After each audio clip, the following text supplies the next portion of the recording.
Então, bora. Atos 11. Deus se manifestou. É esse o título do capítulo aqui na Bíblia, a mensagem. E diz assim: a notícia espalhou-se rapidamente, não demorou muito para que os líderes dos cristãos de Jerusalém soubessem do ocorrido. O que tinha acontecido? No 10, né? Pedro tinha feito um milagre, e aí todo mundo estava orando em línguas, o Espírito Santo desceu, foi nesse contexto aqui, tá? Que a gente vai entrar no capítulo 11, só para vocês entenderem do que a gente está falando.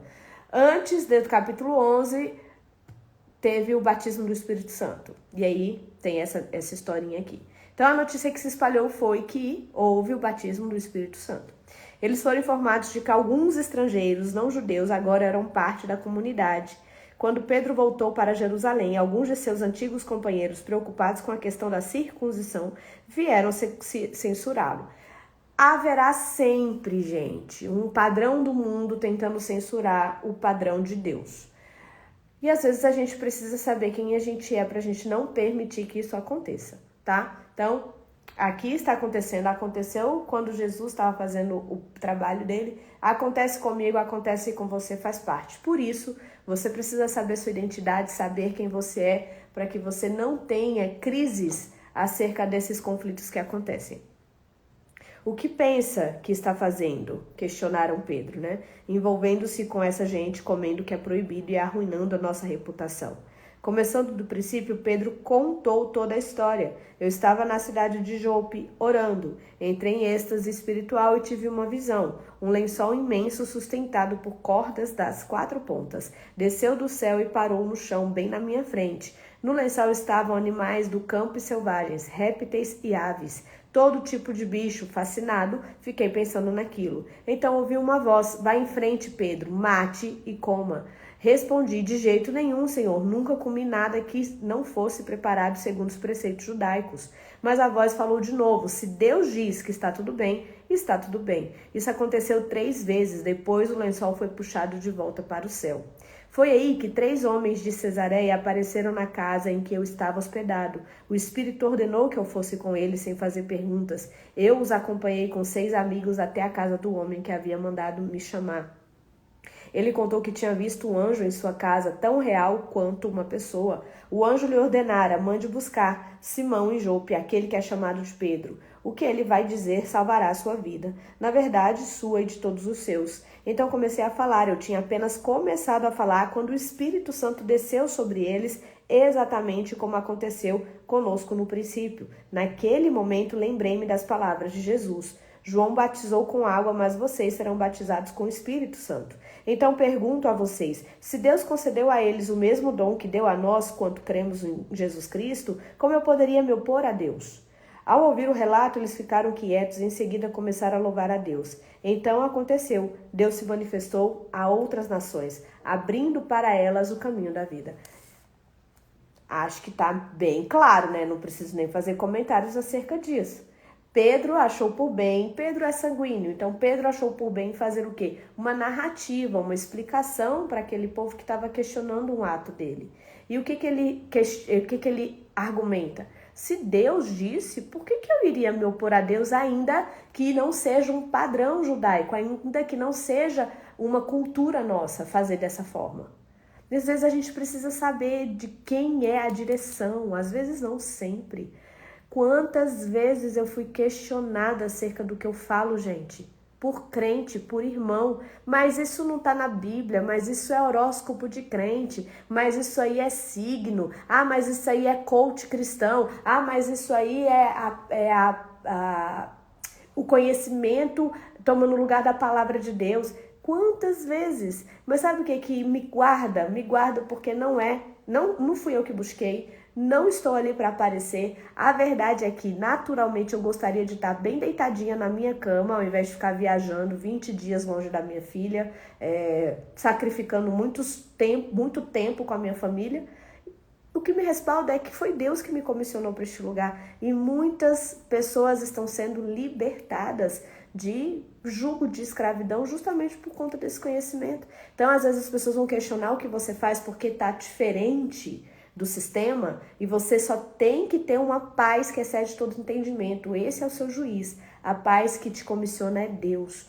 E Pedro teve, por natureza, explicar aquilo e usou esse argumento que realmente é o melhor argumento. Se foi Deus que mandou, chora capeta, tá? Aqui. Os que haviam se dispersado... Onde que eu parei, gente? Quando a igreja tomou conhecimento disso, enviou Barnabé a Antioquia para analisar a situação. Então logo chegou ele, viu que Deus estava por trás de tudo, por esse motivo se lançou à obra com eles, ajudando-os a permanecer firmes na fé para o resto da vida. Ele era um homem bom, cheio de entusiasmo, que confiava no agir do Espírito. A comunidade cresceu e se fortaleceu no Senhor.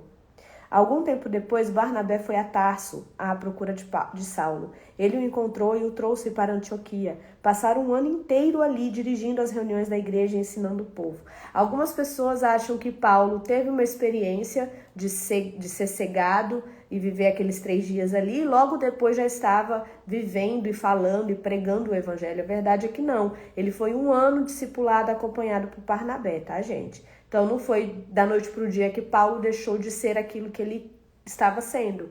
Ele teve uma experiência e como eu e você, quando a gente tem uma experiência com Deus, a gente tem um processo de abertura para o nosso novo estilo de vida.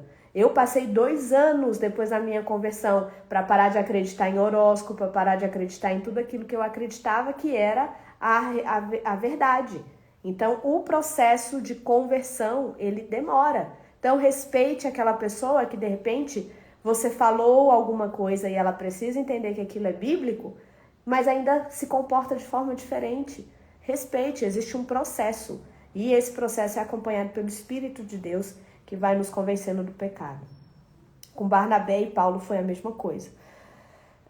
Um deles, chamado Ágabo, levantou-se um dia e, impelido pelo Espírito, anunciou que uma fome severa estava para devastar o país, que de fato aconteceu no reinado de Cláudio.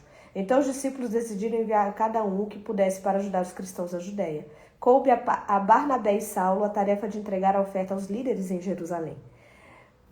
Capítulo 12. Foi nesse meio tempo que o rei Herodes pôs na cabeça a ideia de perseguir alguns membros da igreja. Mandou assassinar Tiago, irmão de João, e quando viu que isso fez subir na popularidade entre os judeus, ordenou a prisão de Pedro. Já pensou você ser popular porque você mandou matar uma pessoa?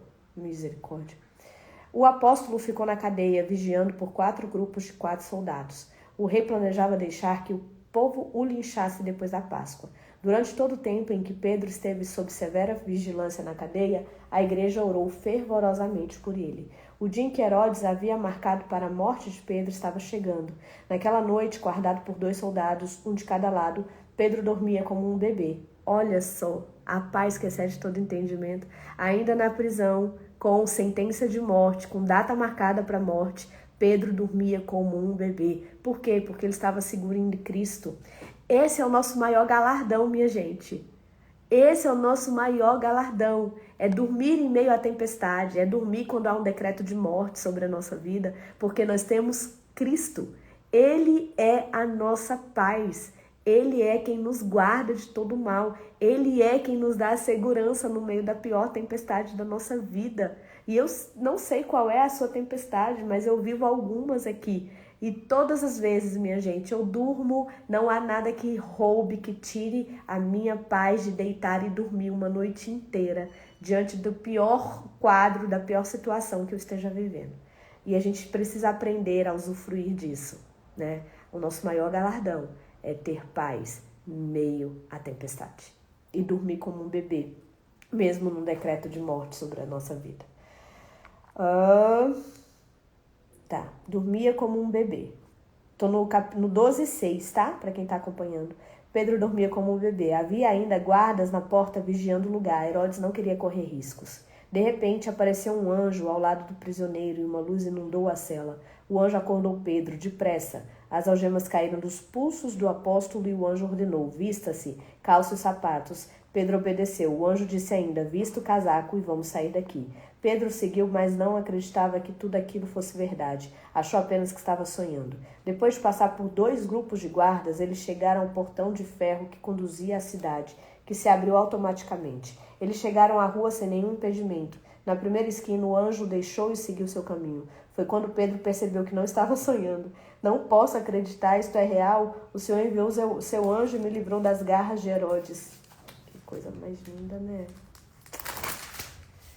Do espetáculo que a multidão judaica esperava. Ainda sacudindo a cabeça maravilhado, ele foi para a casa de Maria, mãe de João Marcos. A casa estava cheia de amigos que oravam. Quando bateu a porta no pátio, uma jovem chamada Rude veio atender, mas quando ela conheceu a voz de Pedro, ficou tão alegre e ansiosa que correu para contar novidades, esquecendo de abrir a porta.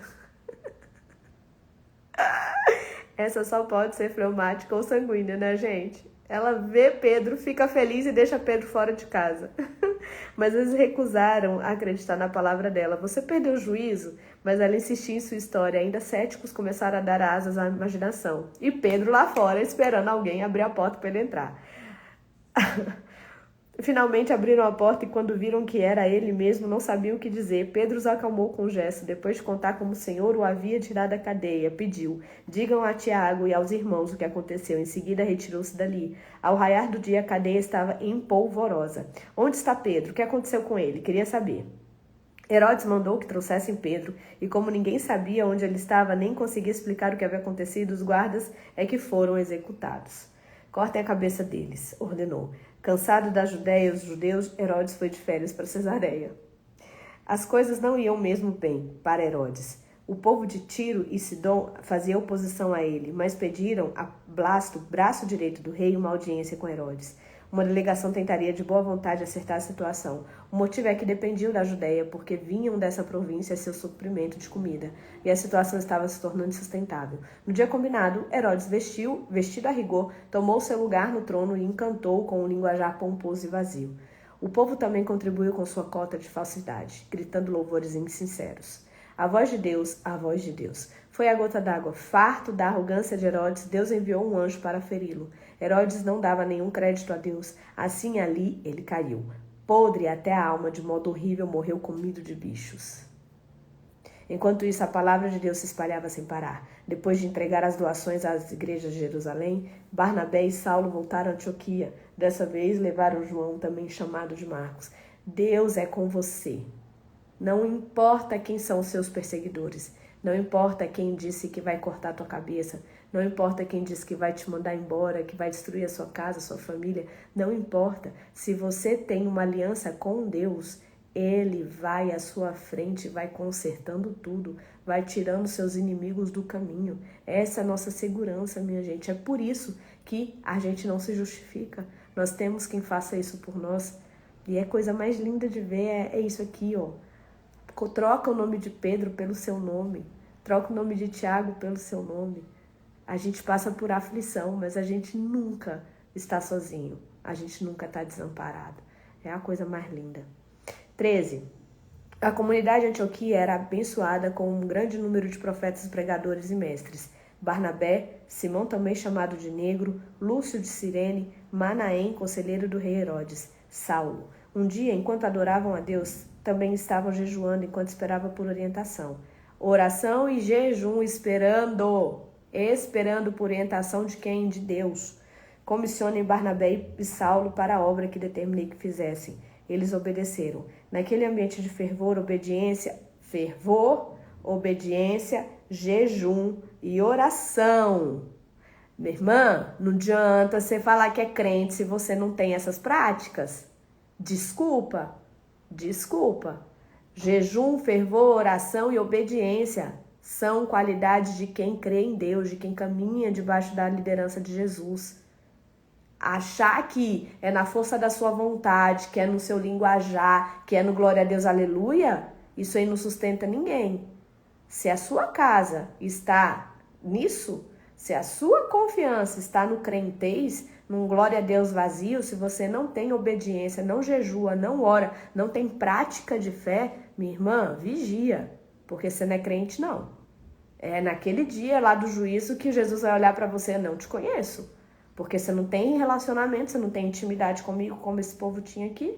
Você imagina, guiados pelo Espírito para a nova tarefa. Barnabé e Saulo desceram a Seleucia e pegaram um navio para Chipre. A primeira coisa que fizeram quando chegaram a Salamina foi pregar a palavra de Deus nas sinagogas da cidade. João estava com eles como auxiliar. E aí a gente compreende aqui uma ousadia, uma coragem de quem? De quem vive a fé.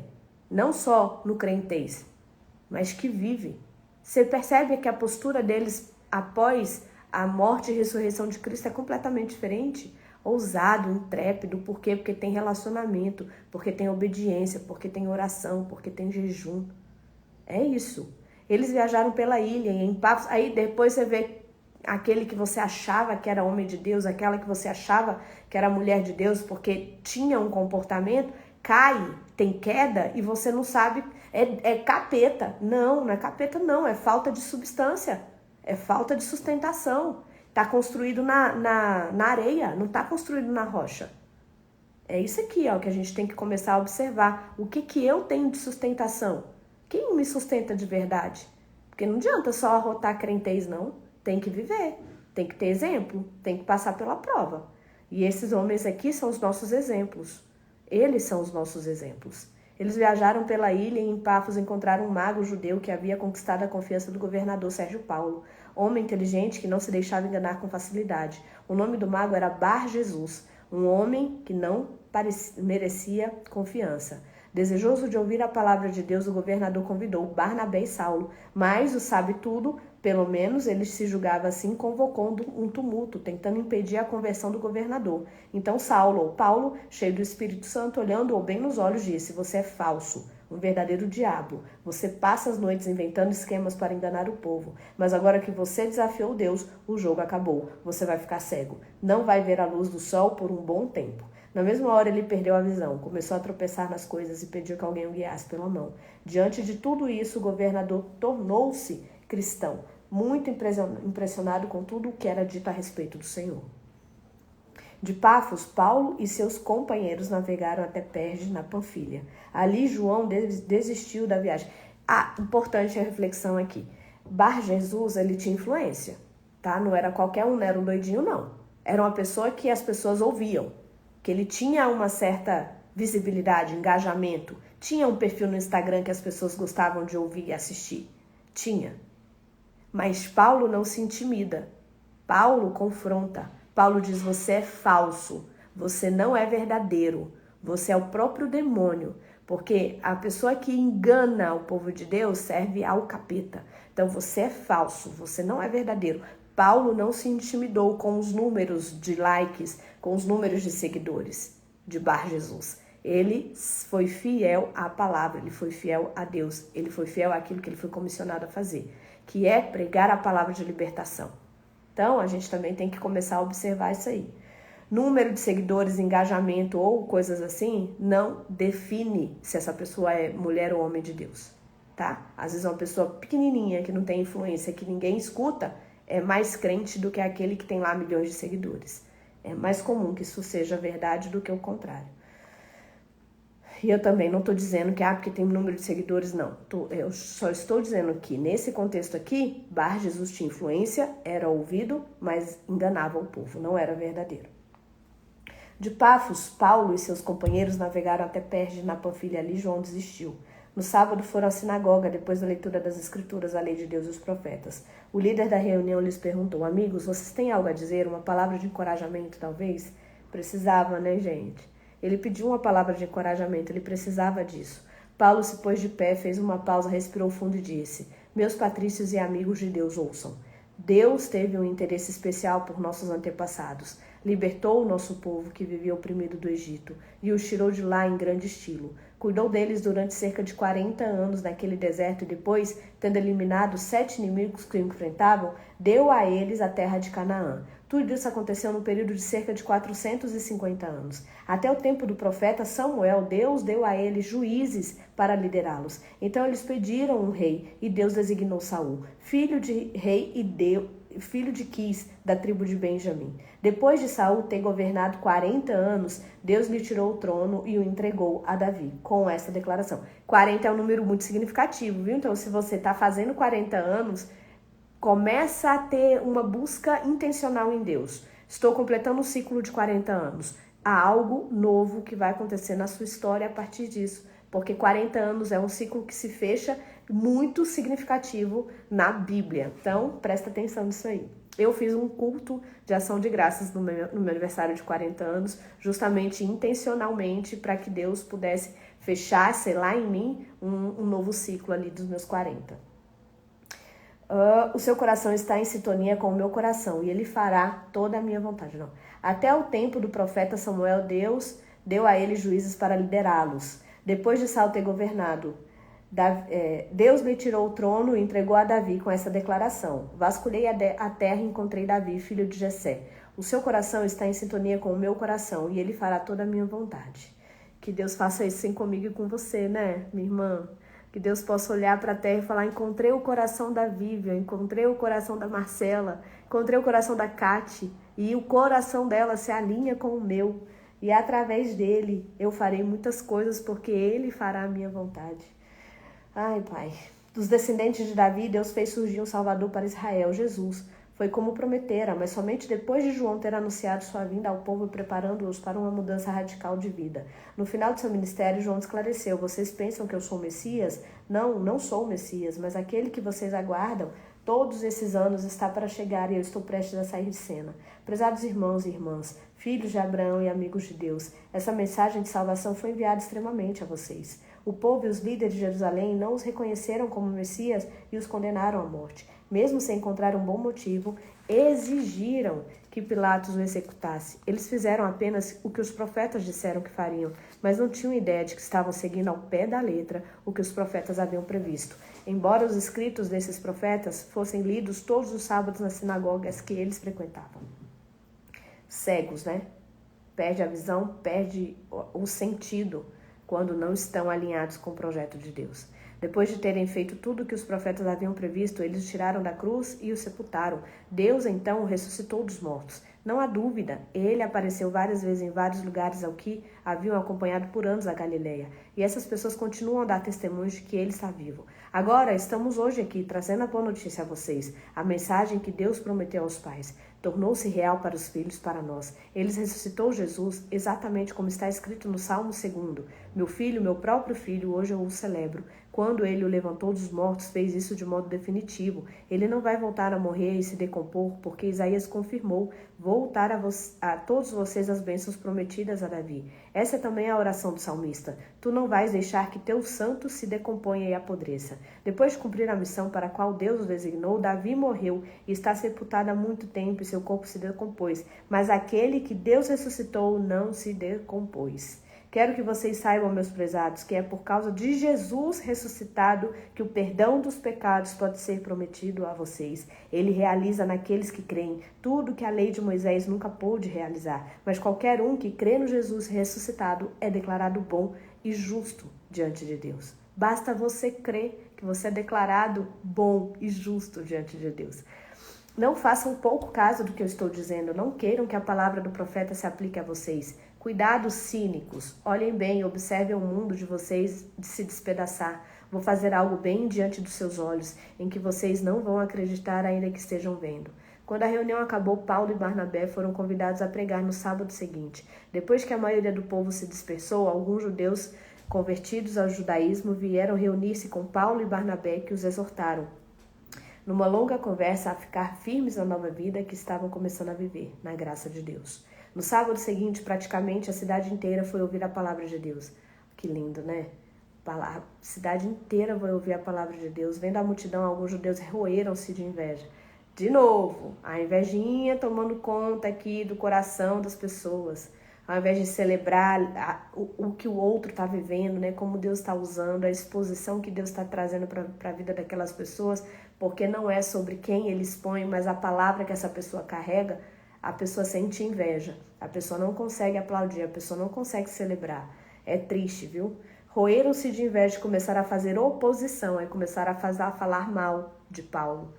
Normal, né, gente? Acontece isso todo dia na nossa vida. Um espetáculo deprimente. Só precisa observar se não é você quem está sendo essa pessoa que está se roendo de inveja e diminuindo o que o outro faz, fazendo oposição, falando mal, criticando. Vigia. A gente precisa ter esse tipo de autoanálise todos os dias. Mas Paulo e Barnabé ficaram firmes e declararam: Era necessário que a palavra de Deus fosse pregada primeiro a vocês, judeus. Mas como vocês não querem nada com ela, deixando claro que não abrem o coração para a vida eterna, a porta está aberta aos de fora. Vamos prosseguir neste caminho, obedecendo às ordens de Deus que disse: Eu estabeleci como a luz às nações. Você proclamará a salvação aos 4 ventos e pelos 7 mares. Deus te estabeleceu como luz às nações. Você mesmo. Sim, para de resistir. Você está estabelecido como luz onde você estiver. A sua nação pode ser a sua casa, sabia? Pode ser a vida do seu marido, pode ser a vida dos seus pais, se você não é casada. A sua nação é onde você está estabelecida. É no seu trabalho, é na faculdade, onde você estiver, você é luz a este povo que está ali.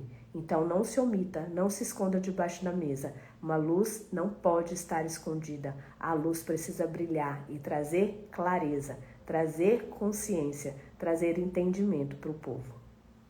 Quando os de fora, isto é, os que não são judeus, ouviram isso, mal se seguravam de tanta alegria. Eu e você. Felizes e contentes. Por quê? Porque o povo de Deus não quis e ele falou, então vem tu mesmo, que não é da minha família. Não foi para ti que eu vim, não, mas já que o povo lá não quis, vou dar para ti. Glória a Deus por isso, né? E todos que estavam destinados à vida plena depositaram confiança em Deus. Eles honraram a palavra de Deus, recebendo essa vida, e a mensagem se espalhou como fogo incontrolável por toda a região. Essa sou eu e você. Até hoje a gente bebe, né, dessa honra, desse privilégio. Alguns judeus convenceram as mulheres mais respeitadas e os homens de alta posição da cidade de que o agradável estilo de vida deles estava ameaçado. Alarmados, forçaram Paulo e Barnabé a sair da cidade. Os 2 discípulos deram de ombros e foram para a cidade seguinte, Icônio. Estavam felizes, transbordantes de alegria e do Espírito Santo. Quando chegaram a Icônio, procuraram a sinagoga, como sempre vaziam, e pregaram ao povo. A mensagem convenceu judeus e não judeus, e não foi pouca gente. Mas os judeus descrentes começaram a difamar Paulo e Barnabé, semeando desconfiança e suspeita na mente do povo. Os 2 apóstolos ficaram ali um bom tempo, falando aberta e confiantemente, manifestando os dons de Deus, que confirmava a obra deles com milagres e maravilhas. No entanto, a opinião pública se dividiu. Alguns ficaram do lado dos judeus e outros defendiam os apóstolos. Um dia, depois de saber que um grupo formado por judeus e não-judeus havia sido organizado para linchá-los, Paulo e Barnabé fugiram para as cidades próximas de Licaônia, Listra, Derbe e região. Ali prosseguiram anunciando a mensagem. Sabe o que eu acho maravilhoso? É que cada vez que eles eram perseguidos em uma cidade, eles iam para outra, iam para outra, iam para outra. Então, é bom demais quando a gente é perseguido, porque a gente cresce, minha gente. Glória a Deus pela perseguição, às vezes enche o saco, mas você precisa discernir em espírito. Por que você está sendo perseguido na sessão no seu trabalho? Porque essa sessão está pequena para você. Você já foi luz para esta sessão. Agora você precisa ir para uma outra sessão, ser luz para outras pessoas em outras sessões. Porque nós não estamos aqui por nós somos peregrinos, nós somos os carteiros, nós somos entregadores de uma grande mensagem. Então, quando eu sou perseguida aqui, na minha sessão, eu posso ir para uma outra sessão e falar do amor de Deus para outras pessoas, e falar do amor de Deus para outras pessoas. Se fica muito confortável, e a gente tem visto isso, né? Muitas pessoas que têm ministério e estão confortáveis, não pregam mais para não crentes, não vivem mais uma perseguição. Isso deixa a gente o quê? No quentinho. Já não amplia o nosso número de pessoas que a gente pode falar de Jesus. Então a perseguição é de Deus, minha irmã. Glória a Deus pela perseguição, porque ela alcança outras e outras e outras e outras mais pessoas. Toda vez que você começa a incomodar no ambiente que você sempre esteve, pode ter certeza, tá na hora de você pregar a palavra para outra pessoa. Você ser quem você foi chamado para ser em outro lugar. Esse lugar ficou pequeno, já cumpriu a missão. Let's bora. Então eles faziam isso, eles iam em outros lugares. Em Listra havia um homem que não podia andar, vivia sentado, pois era aleijado desde que nascera. O aleijado estava entre os que ouviam Paulo falar. E olhando-os nos olhos, o apóstolo viu que ele estava pronto para a obra de Deus, pronto para crer. Então disse bem alto para os que todos ouvissem: ponha-se de pé. O homem levantou-se e começou a pular e andar como se tivesse feito aquilo a vida toda. Quando viu o milagre, a multidão gritou entusiasmada no dialeto licaônico: os deuses desceram a nós, estes homens são deuses. Para eles, Barnabé era Zeus. Paulo, Hermes, o mensageiro dos deuses, pois era Paulo quem falava.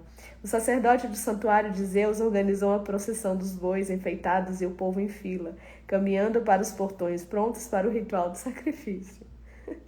Quando Barnabé e Paulo perceberam o que estava acontecendo, trataram logo de impedi-los. Sacudindo os braços, interromperam a procissão, dizendo: "O que é isso? O que pensam que estão fazendo? Não somos deuses, somos homens como vocês. Estamos aqui para trazer a mensagem, para convencê-los a abandonar essa superstição e abraçar o Deus vivo, o Deus que nos fez e tudo mais. Céu, terra, mar, tudo que neles há. Nas gerações antes de nós, Deus permitiu que cada povo seguisse o seu caminho. Mesmo assim, não os deixou sem pistas de sua excelência, pois é o autor da bela criação, derrama a chuva e concede grandes colheitas. Se vocês estão alimentados e de coração alegre, isso é evidência de uma bondade que não merecem." Com um tal protesto enérgico e com dificuldade, os dois conseguiram impedir o sacrifício que os teriam honrado como deuses.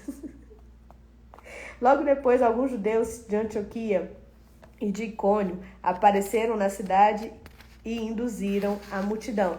É bem real que tem muita gente aí querendo ser Deus, né, na vida dos outros, né? Tá precisando aprender aqui com Paulo e Barnabé. Ei, eu sou homem como eu e você. A gente vive da bondade, da graça. Tudo que eu fiz aqui é pela bondade de Deus, não tem nada sobre mim, eu não sou nada, mas em Deus, pela bondade dele, a gente consegue fazer o que a gente tem feito. Tá na hora da gente se posicionar desse jeito, né, minha gente? Ficar trazendo glória para si, imaturo, né? Isso é próprio de pessoas infantis e imaturas que ainda não entenderam o processo. Eles surraram Paulo até deixá-lo inconsciente. Olha só o que aconteceu depois. Logo depois, judeus de Antioquia apareceram na cidade e induziram a multidão a surrarem Paulo. Desse jeito. Às vezes você tá, povo aplaudindo, que maravilhosinha que ela é. Daqui a pouco vem, te cancela, te surra, te espanca. Mesmo a multidão que te aplaudiu, a mesma multidão que vai te suar se você se colocar como um Deus. Você é homem, falho, pecador, como Paulo bem diz. Esse lugar te guarda, viu, minha irmã? Se você fica refém de aplausos, pode ter certeza que a crítica vai te derrubar. Então se sustente em Deus, é tudo sobre Ele. Eles surraram Paulo até deixá-lo inconsciente, arrastaram-no para fora da cidade, pensando que estivesse morto, deixaram ali. Quando os discípulos chegaram ao lugar de que o apóstolo estava, ele voltou a si e se levantou, retornou à cidade, mas no dia seguinte partiu para Derbe com Barnabé. Essa é a nossa vida. Toda vez que a gente carrega uma grande mensagem, a gente está sujeito a perseguições. E Paulo viveu as piores, né? Assim como Cristo, como Pedro, como Tiago, todos os apóstolos. Nós vivemos também perseguições. Claramente, hoje as pessoas não... Aqui no Brasil a gente tem liberdade, elas não nos espancam, eles não nos prendem. Mas existem outros meios de perseguição, né? De cancelamento. E também grave, tanto quanto. Mas se a gente sabe quem a gente é, quem nos comissionou, a gente sabe viver essas situações sem abandonar aquilo que Deus nos mandou fazer. A gente levanta, se recupera e continua seguindo. Depois de proclamar a mensagem de Derbe e estabelecer um bom grupo de discípulos, eles refizeram o caminho até Listra, depois até Icônio e em seguida a Antioquia, encorajando os discípulos e exortando-os a prosseguir na fé e não desistir. Também deixaram claro para todos que não seria fácil. Todo que está no caminho do reino de Deus enfrentará tempos difíceis. Paulo e Barnabé escolheram líderes em cada igreja. Depois de orar e jejuar, consagraram os novos líderes do Senhor a quem haviam confiado a própria vida. Fizeram o caminho de volta, sempre trabalhando e através da Pisídia. Chegaram a Panfilia e chegaram em Perge. Por fim, chegaram a Atália e embarcaram no navio de volta para Antioquia, onde tudo havia começado. Tinham sido enviados pela graça de Deus e agora estavam a salvo em casa, pela graça de Deus, depois de fazer um excelente trabalho. Na chegada, reuniram a igreja e apresentaram um relatório da viagem. Ai, mas a igreja só vive por número. Ai, porque a igreja fica dando meta. Ai, porque a igreja... Gente, tinha relatório, viu? De tudo que eles fizeram, de quantas vidas eles ganharam para Jesus. Tinha relatório. Então, para de ficar vendo coisa picuinha em coisa pequena. Que besteira você achar que a igreja tem menos presença de Deus porque ela tem meta para ganhar vidas, porque ela se move em relatório. Isso é organização, isso é ordem. Aqui já existia, Paulo estava errado de apresentar relatório? Você acha que Paulo estava errado? Se está escrito aqui é porque é importante, tá? Então, na chegada, eles se reuniram, apresentaram o relatório, contando em detalhes como Deus os tinha usado para escancarar a porta da fé, para que gente de todas as nações pudesse entrar. Ficaram ali algum tempo descansando com os discípulos. 15. Pouco depois, alguns judeus chegaram da Judéia, insistindo em que todos deveriam ser circuncidados. Aí você começa a ver, né, a própria dificuldade de entendimento aqui. Diziam aos não-judeus: se vocês não se circundarem, conforme a lei mosaica, não poderão ser salvos. Paulo e Barnabé protestaram. A igreja decidiu resolver a questão, enviando Paulo, Barnabé e outros discípulos para apresentar o problema aos apóstolos e líderes em Jerusalém. No caminho, enquanto viajavam pela Fenícia e Samaria, eles anunciaram a todos que a mensagem se abrira a todos os povos. Os que ouviam a novidade se alegravam, notícia maravilhosa. Chegando a Jerusalém, Paulo e Barnabé foram muito bem recebidos pela igreja e pelos apóstolos e líderes. Eles apresentaram um relato da viagem de como Deus os usara para abrir as portas aos demais povos. Mas alguns fariseus puseram-se de pé para falar. Eles tinham se convertido, mas ainda mantinham a linha dura dos fariseus. Disseram: vocês têm que circuncidar os pagãos convertidos. É preciso fazê-los guardar a lei de Moisés. Os apóstolos e líderes convocaram uma reunião especial para estudar o assunto. Enquanto os argumentos eram trocados, os ânimos esquentavam. Então Pedro tomou a palavra. Amigos, vocês bem sabem que há muito Deus deixou claro que era sua vontade que os pagãos ouvissem a mensagem das boas novas e a abraçassem. Isso aconteceu não de segunda mão ou de ouvir falar por aí, mas diretamente do meu intermédio. Deus, que não pode ser enganado por nenhum fingimento, mas sempre conhece o pensamento humano, concedeu a eles o Espírito Santo exatamente como o deu a nós. Ele tratou-os de fora exatamente como nos tratou, começando com o que eles eram e trabalhando desse ponto em diante. Deus começa com o que você é, depois ele começa a trabalhar no seu caráter, trabalhar no seu interior, trabalhar na sua imaturidade para que você possa ser como Cristo, tá? Então é isso que Pedro está explicando aqui. Depois que creram nele, tiveram a vida purificada. Então, por que vocês agora provocam Deus, oprimindo os novos convertidos com regras que oprimiram nossos antepassados e a nós também? Acreditamos que somos salvos pelo que o Senhor Jesus, por sua pura graça, maravilhosamente fez por nós e também pelos que não são da nossa nação. Por que estamos discutindo isso, então? Houve um silêncio geral, ninguém dizia uma palavra. Nesse ambiente, Barnabé e Paulo relataram os milagres e as maravilhas que Deus havia feito nas outras nações pelo ministério deles. O silêncio agora era total, não se ouvia um pio.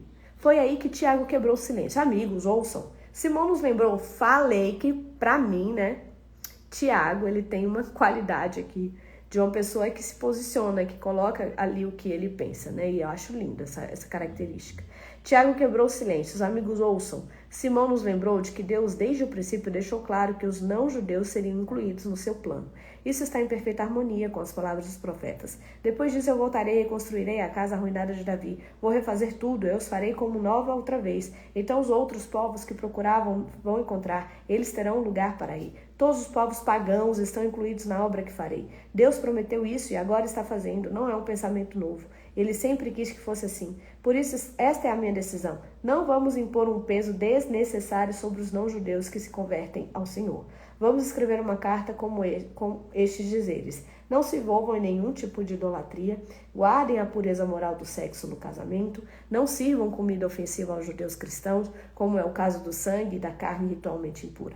Essa é a essência da lei de Moisés, pregada e honrada há séculos todos os sábados com todas as cidades que habitamos. Todos concordaram, apóstolos, líderes, todos presentes. Tiago parece meio fleumático, né, gente? Conciliou, mediou conflito, se posicionou de forma sensata. Eles escolheram Judas, também chamados Barsabás, e Silas, ambos muito respeitados na igreja, e os enviaram na companhia de Paulo e Barnabé com esta carta. Dos apóstolos e líderes amigos de vocês, aos nossos amigos em Antioquia, Síria e Cilícia. Saudações. Ouvimos falar que alguns homens das nossas igrejas procuraram vocês com ideias de os confundiram e entristeceram. Esclarecemos que eles não foram autorizados por nós. Eita ferro! Nós não enviamos. Concordamos agora unanimemente em escolher representantes e enviá-los a vocês com os nossos bons amigos Barnabé e Paulo. Escolhemos homens confiáveis com Judas e Silas. Eles enfrentaram a morte várias vezes por causa do nosso Senhor. Nós o enviamos para confirmar no encontro face a face com vocês o que registramos por escrito. Pareceu bem ao Espírito Santo e a nós que vocês não fossem entristecidos por nenhum peso. Acatem apenas estas exigências básicas. Não se envolvam com nenhum tipo de idolatria, não sirvam comida ofensiva aos judeus cristãos, como é o caso do sangue, da carne ritualmente impura, e guardem a pureza moral no sexo e no casamento. Essas orientações são suficientes para que sejam mantidas relações agradáveis entre nós. Deus seja com vocês. Claro, específico, direto, sem nhanhanhã. Pronto, resolveu, né? Tô aqui no 30 agora, tá? Assim eles foram a Antioquia. Na chegada, reuniram a igreja e leram a carta. O povo ficou aliviado e satisfeito. Judas e Silas, bons pregadores, fortaleceram os novos irmãos com palavras de encorajamento e esperança. Na hora de ir para casa, os novos amigos se despediram deles com alegria e muitos abraços. Dessa maneira, voltaram para informar o resultado da missão aos que tinham enviado. Paulo e Barnabé permaneceram em Antioquia, ensinando e pregando a palavra. Mas não estavam sozinhos, já havia muitos mestres e pregadores na época. Depois de alguns dias, Paulo disse a Barnabé: vamos voltar e visitar todos os nossos amigos em cada uma das cidades em que pregamos a palavra. Vamos ver como eles estão. Super bonitinho, né, esse zelo dele. Barnabé queria levar João, também chamado Marcos, mas Paulo não concordou. Não queria levar alguém que desistiria com facilidade, que na primeira dificuldade abandonou na Panfilha. Paulo estava o quê? Chagadinho, entendeu? Porque Marcos já tinha ido e tinha parado no meio do caminho. Então Paulo falou assim, de novo não. Colérico, né, gente? Levou pro coração, de novo não. Foi e já desistiu uma vez, não quero de novo. Esse foi a postura de Paulo. Os ânimos se exaltaram e por fim eles seguiram caminhos separados. Nesse momento, Barnabé navegou com Marcos para Chipre e Paulo escolheu Silas. E, recomendados pelos amigos à graça do Senhor, rumou para a Síria e a Cilícia a fim de levar uma palavra de ânimo àquelas comunidades. Importante é que a palavra está sendo pregada, né, gente? Ninguém parou por nada. Não se concordaram ali, mas cada um seguiu o seu caminho. Paulo foi primeiro a Derbe e depois a Listra. Ali encontrou um discípulo, Timóteo, filho de uma mãe judia, muito consagrado e de pai grego. Todos os amigos de Listra e Icônio garantiram que ele era rapaz excelente. Paulo quis levá-lo para a missão, mas primeiro o circuncidou para não ofender os judeus que viviam naquela região. Paulo, apesar de todo conhecimento, entendimento e compreensão, ele também se prostrava à lei, porque o mais importante é a palavra sendo pregada. O mais importante é o propósito. Não importa quem está com razão, quem não está, se a palavra precisa ser pregada e para isso é importante que a gente caminhe em unidade, não me custa, como diz Teresa Dávila, é justo que muito custa o que muito vale. Então, muito vale a pregação do evangelho, muito vale o cumprimento do propósito. Se para isso eu tiver que abrir mão de uma coisa e outra, amém. Glória a Deus por isso. É assim que o reino deve caminhar. Enquanto viajavam de cidade em cidade, apresentava as orientações para os apóstolos e líderes em Jerusalém havia decidido. Essa medida se revelou bastante útil. Dia após dia, as igrejas se fortaleciam na fé e cresciam em número. Eles foram para a Frígia e atravessaram a região da Galácia. O plano era seguir na direção oeste até a província da Ásia, mas o Espírito Santo impediu que prosseguissem. Eles foram para a Mícia e tentaram seguir para o norte até a Betínia, mas o Espírito de Jesus também não os deixou ir para lá. Depois de passar pela Mícia, desceram até o porto marítimo de Troade. Naquela noite, Paulo teve um sonho. Um macedônio estava de pé na praia e chamava um outro lado do mar. Venha, Macedônia, e ajude-nos. O sonho foi revelador para Paulo. Imediatamente ele começou a fazer preparativos para a viagem. Tudo estava acertado. Agora sabíamos com certeza que Deus havia chamado para pregar aos europeus. Embarcando em Troade, fomos direto para a Samotrácia. No dia seguinte, chegamos a Neápolis e fomos de lá até Filipos, a cidade principal daquela parte da Macedônia. E muito, glória a Deus. Amém, Senhor. Muito importante, uma colônia romana. Ficamos ali vários dias. Amém. No sábado deixamos a cidade e fomos ao rio, informados de que havia uma reunião de oração nesse lugar. Conversamos com as mulheres que reuniam ali. Uma delas, chamada Lídia, de Tiatira, era negociante de tecidos caros. conhecida por ser mulher consagrada a Deus. Enquanto ouvia com atenção o que era dito, o Senhor lhe abriu o coração e ela creu. Depois foi batizada com todos de sua casa. Ela, num gesto de hospitalidade, nos convidou. Se vocês confiam que sou uma mulher, que sou uma de vocês e que creio no Senhor, venham para minha casa e sejam como meus hóspedes. Nós até hesitamos, mas ela não aceitaria um não como resposta. Depois disso, num outro dia, a caminho do lugar de oração, uma escrava ficou andando atrás de nós. Ela tinha um espírito de adivinhação e havia ganhado muito dinheiro para os seus donos. Ela começou a seguir Paulo por toda parte, chamando a atenção de todos para nós. Estes homens servem a Deus Altíssimo, eles estão abrindo o caminho da salvação para vocês. Ela fez a mesma coisa durante vários dias, até que, não suportando mais, Paulo voltou-se e ordenou ao Espírito: saia em nome de Jesus, saia dela. E na mesma hora o Espírito saiu. Quando os donos dela perceberam que o negócio lucrativo tinha ido por água abaixo, foram atrás de Paulo e Silas e o levaram à praça do mercado. Os dois foram presos e levados ao tribunal com a seguinte acusação: estes homens estão perturbando a paz. São perigosos, agitadores judeus que subvertem a ordem e a lei de Roma. A multidão, na mesma hora, começou a pedir sangue. Os juízes atenderam ao pedido da multidão. Mandaram rasgar as roupas de Paulo e Silas e ordenaram que fossem açoitados. Depois de baterem neles até cansar, mandaram ambos para a cadeia, recomendando ao carcereiro que os deixassem sob severa vigilância para que não pudessem escapar. Eles o prendeu na cela de segurança máxima com algemas de ferro nas pernas. Agora vem cá comigo. Paulo recebeu uma direção de Deus, não foi através de sonho, que ele deveria ir para a Europa, pregar a palavra. Chega lá, olha o que acontece. O que você ia pensar, amiga? O que você ia pensar? Que show da Xuxa é esse? Que envio de Deus é esse? Que eu chego aqui, começo a pregar a palavra e sou preso, açoitado e fico desse jeito. Será mesmo que foi Deus que me mandou aqui? Não é assim que acontece? A gente fica na dúvida. Porque a gente ainda acha que se tem Deus vai andar tudo perfeitinho. O mar de rosas. As pessoas vão abrir o coração, vão aceitar Jesus sem questionar. A gente ainda acha que quando Deus envia, as coisas vão funcionar e vão fluir de forma perfeita, sem problema, sem dificuldade. Minha gente, que Bíblia que vocês estão lendo? Qual é a Bíblia que vocês estão lendo para ainda pensar assim? Não é porque tá dando tudo errado que não tem Deus no caminho, não, gente. Aqui a gente está vendo, foi Deus que enviou. E aí o que acontece? Continua dando problema. Continua tendo dificuldade.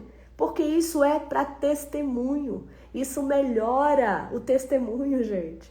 Fica mais bonito. Fora que a gente cresce mais. Então para de acreditar que quando as coisas começam a dar errado, Deus não está contigo. Ele continua contigo. Amém? Por volta da meia-noite, Paulo e Silas oravam e cantavam fervorosamente. O que você tem que fazer quando estiver dando tudo errado? Glória a Deus, aleluia. O Senhor é comigo. Tananã, entendeu? Fervorosamente eles cantavam e adoravam ao Senhor na prisão. Os outros prisioneiros não podiam acreditar no que escutavam. Testemunho, com certeza aqueles prisioneiros se renderam a Cristo pela postura que eles tiveram enquanto estavam ali sem terem feito nada.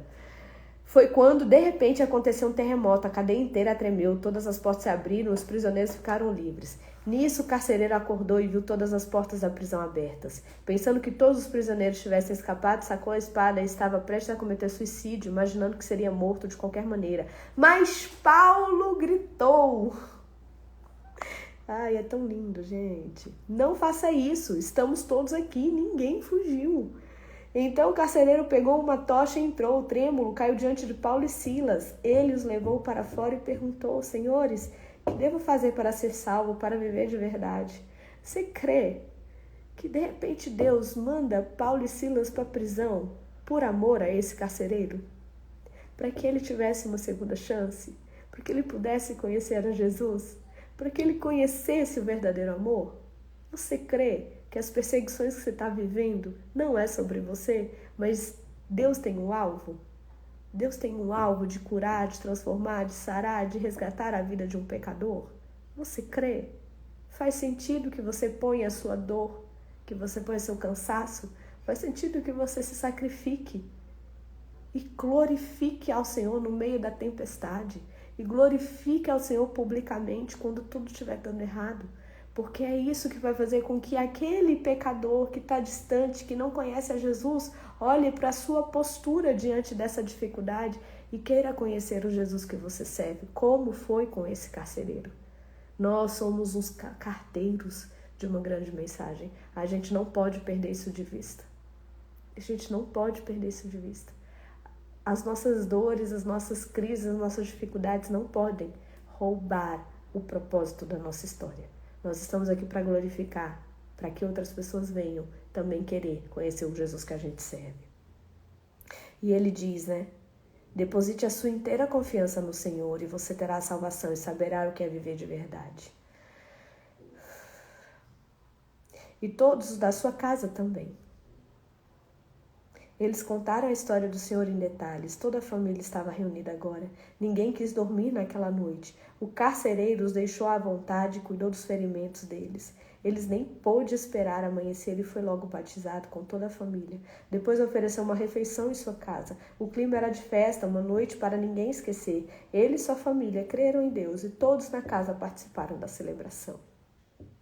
Ao raiar do dia, os juízes enviaram oficiais de justiça com a seguinte ordem: libertem esses homens. O carcereiro deu a notícia a eles. Aleluia. Os juízes mandaram dizer que vocês estão livres para seguir o caminho de vocês. Estão livres. Vocês estão entendendo? Eles passaram uma noite naquela prisão, glorificando, adorando ao Senhor fervorosamente. O propósito era para que uma família fosse resgatada. Uma vida fosse salva. Esse é o propósito. Então, se você tiver, minha irmã, meu irmão, de sofrer para que uma vida seja salva, para que uma família seja resgatada, glória a Deus por isso. Glória a Deus por isso. Assim como no outro dia, o decreto foi: vocês estão livres. A gente está em Atos 16, vou entrar agora no versículo 37, tá, Alane? Mas Paulo não se moveu e disse aos oficiais de justiça: eles nos espancaram em público e jogaram na cadeia legítimos cidadãos romanos. Agora querem resolver a situação por baixo dos panos? Nada disso. Se nos querem tirar daqui, que venham eles mesmos e nos libertem à vista de todos. Os oficiais da justiça deram um recado. E os magistrados entraram em pânico, porque não imaginavam que Paulo e Silas fossem cidadãos romanos. Eles correram para lá, apresentaram suas desculpas e pessoalmente os acompanharam, implorando que saíssem da cidade pacificamente. Depois que saíram da cadeia, Paulo e Silas foram para a casa de Lídia, a fim de rever os amigos e encorajá-los na fé. Só então seguiram o caminho. Tá vendo porque é importante você saber seus direitos? Tá vendo que é importante você estudar, você conhecer, você buscar conhecimento? É isso também que a gente precisa entender como homem e mulher de Deus. Nós precisamos buscar conhecimento. A gente precisa entender dos nossos direitos. Não é só dar um glória a Deus, aleluia. A gente precisa ter embasamento na lei dos homens, para a gente viver debaixo da ordenança, da regra, mas também requerer os nossos direitos quando eles forem usurpados de nós. Paulo nos mostra isso aqui o tempo inteiro. Pegando a estrada para o sul através de a gente vai parar aqui no 17, tá, gente? Tem uma reunião já. Meu Deus do céu, nem almocei. Pegando a estrada para o sul através de Anfípolis e Apolônia, chegaram a Tessalônica, onde havia uma comunidade de judeus. Paulo dirigiu-se à sinagoga como sempre fazia quando chegava a uma cidade por 3 sábados seguidos, ensinou as escrituras ao povo. Explicou a eles vários textos de modo que finalmente entenderam o que tinham lido a vida toda, que o Messias tinha de ser morto e ressuscitado. Não havia alternativa, que esse Jesus que apresento é o Messias. Alguns se convenceram e se uniram a Paulo e Silas, entre eles muitos gregos que criam no Deus único e um número considerável de mulheres da aristocracia. Olha, estavam falando com gente alta, cara. A gente tá falando com gente poderosa. Aí tem alguns irmãos que se incomodam, né? Quando bilionários começam a frequentar a igreja, quando multimilionários, pessoas de influência, pessoas que têm um poder, né, de Estado começam a frequentar a igreja, porque acha que esse povo aqui não merece ou que nunca vai se converter. Mas a grande verdade é que Deus separa pessoas que têm conhecimento, que têm leitura, que têm, sabe, que têm cultura, para falar com essas pessoas também, porque Deus se preocupa até com essas pessoas, com todo mundo.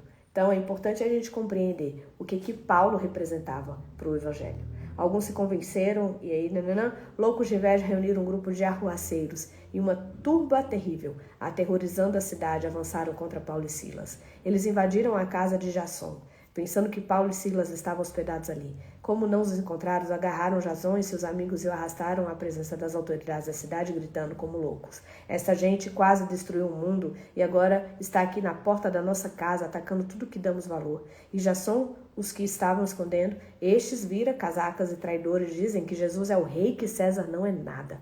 As autoridades da cidade e a multidão ficaram alarmadas com o que ouviram. Assim puseram uma fiança pesada sobre Jasson e depois o libertaram enquanto investigavam as acusações.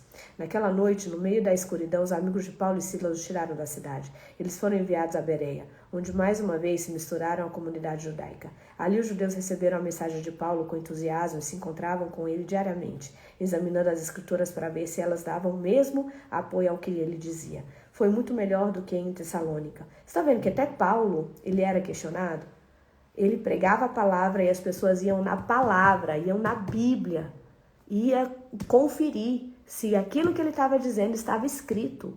É assim que a gente tem que se comportar, desenvolver senso crítico, de buscar a palavra de Deus, de buscar confirmar o que está sendo dito. Eu falo sempre para as minhas alunas, duvidem do que eu estou falando, questionem o que eu estou falando, para que vocês possam fazer a busca de vocês, desenvolver um senso crítico. É assim que a gente funciona, gente, para não ser manipulado. Mas não demorou muito e os judeus, linha dura da Tessalônica, souberam que Paulo estava pregando outra vez a palavra de Deus. Não perderam tempo, correram para lá e trataram logo de incitar a multidão contra eles. Com a ajuda dos amigos, Paulo tomou um navio e escapou pelo mar. Silas e Timóteo ficaram ali. Os homens que ajudaram Paulo a fugir levaram-no para Atenas e deixaram ali. Paulo enviou por eles uma mensagem a Silas e Timóteo: venham assim que puderem. Enquanto aguardava Silas e Timóteo em Atenas, Paulo ficava cada vez mais irritado com todos aqueles ídolos do lugar. A cidade só tinha ídolos. Ele discutia na sinagoga com judeus e com outros e pensava de modo semelhante. Todos os dias saía nas ruas e discutia os assuntos como podia. Foi quando ele conheceu alguns intelectuais epicuristas e estoicos e logo passou a debater com eles. Alguns fizeram pouco caso dele, pura bobagem. Outros, ouvindo-o falar de Jesus e da ressurreição, ficaram intrigados. Uma perspectiva nova sobre os deuses. Fale mais. Os intelectuais combinaram uma apresentação pública no Areópago, onde havia um pouco mais de tranquilidade. Disseram: isso é novidade para nós, nunca ouvimos nada semelhante. De onde você tirou tudo isso? Explique-nos, queremos entender. O centro de Atenas era um lugar ideal para novidades. Havia sempre pessoas circulando ali, naturais do lugar de gente de fora, ansiosos pela última novidade. Paulo pôs-se em pé no Areópago e discursou: é claro que vocês atenienses levam uma religião muito a sério.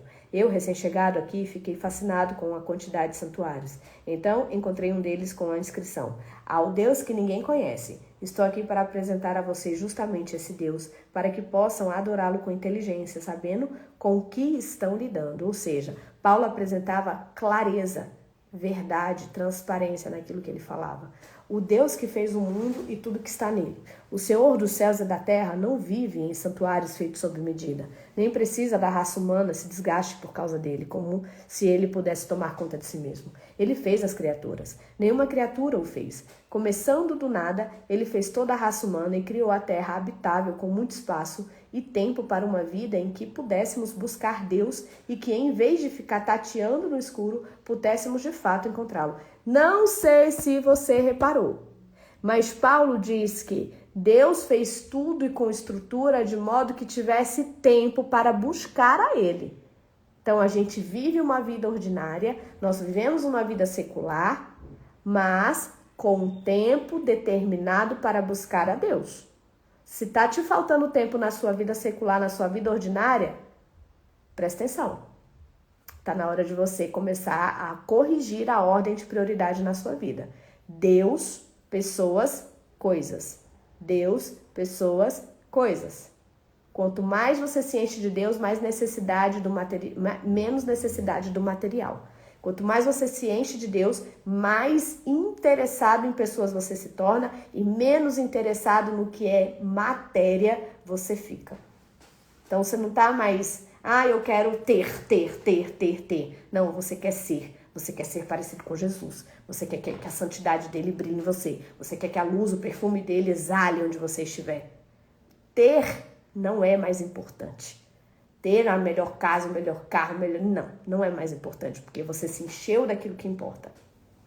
É isso que Paulo está dizendo aqui, para aquele povo que ele está querendo apresentar Deus. Deus até agora não levou isso em conta, pois vocês não conheciam muita coisa, mas esse tempo passou. Desconhecido é agora conhecido, está pedindo uma mudança radical de vida. Até agora você achava que estava tudo bem, você buscar as coisas deste mundo, mas agora não. Você já conheceu a verdadeira busca do nosso ser, deve ser Deus, tá? O desconhecido é agora conhecido, está pedindo uma mudança radical na vida de vocês. Ele estabeleceu um dia em que toda a raça humana será julgada e tudo será acertado. Também já, não perde isso de vista, não, vai ter o tribunal, tá? Vai ter o dia do julgamento. Também já indicou o juiz, confirmando-o diante de todos quando ressuscitou dos mortos. Ao ouvir a expressão ressuscitou dos mortos, as opiniões se dividiram.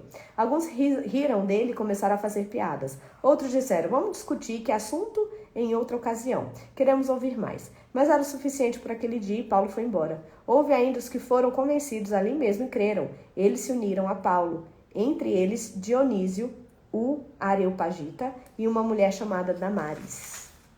Paro aqui, você fique com esta reflexão, amém? É importante uma mudança radical de vida. Porque eu vivo para Jesus, mas ele deixa eu viver os prazeres do mundo. Eu vivo para Jesus, mas eu transo com o meu namorado. Eu vivo para Jesus, mas eu fofoco. Eu vivo para Jesus, mas eu minto. Eu vivo para Jesus, mas eu morro de inveja. Eu vivo para Jesus, mas... O que mais que a gente faz? A gente paga, a gente compra e não paga. Eu vivo para Jesus, mas eu não honro minha mãe e meu pai. Eu vivo para Jesus, entendeu? Tá entendendo? Uma mudança radical de vida. E ela vem acompanhada da sua prioridade em buscar a Deus. Do seu tempo determinado para ouvir a palavra dele. Para abrir a Bíblia e ver o que Paulo está dizendo aqui. Espírito Santo de Deus, para mim parece que não faz tanto sentido assim. Trabalha no meu interior. E eu tenho sempre dito isso. Depois que eu entendi isso, ficou tão mais leve a minha vida. Quem está no controle é ele, entendeu? Se eu vou ser presa, se o Senhor vai me esconder, se ele vai me tirar, vai me expor, se ele vai me dar evidência, se ele vai fazer eu falar ou não, é tudo no controle dele. Então, o que acontece na minha vida tem leveza porque não é sobre mim. Amém? Ele é maravilhoso, ele é único, perfeito, nos ama de forma incondicional. Não há medida, não há palavra que expresse o tamanho do amor de Deus por mim e por você. Então, assim, Deus é lindo. Se liga nele. Cola nele que você vai brilhar. Deus abençoe. Terminamos em Atos 17. Amanhã a gente volta com Atos 18. Quem puder e quiser continuar a leitura, quem não consegue ler, prefere ouvir a Bíblia, baixa um aplicativo, tem lá Bíblia Falada, é maravilhoso. Só, por favor, não deixe que a correria do dia a dia te roube esse momento de você e Deus.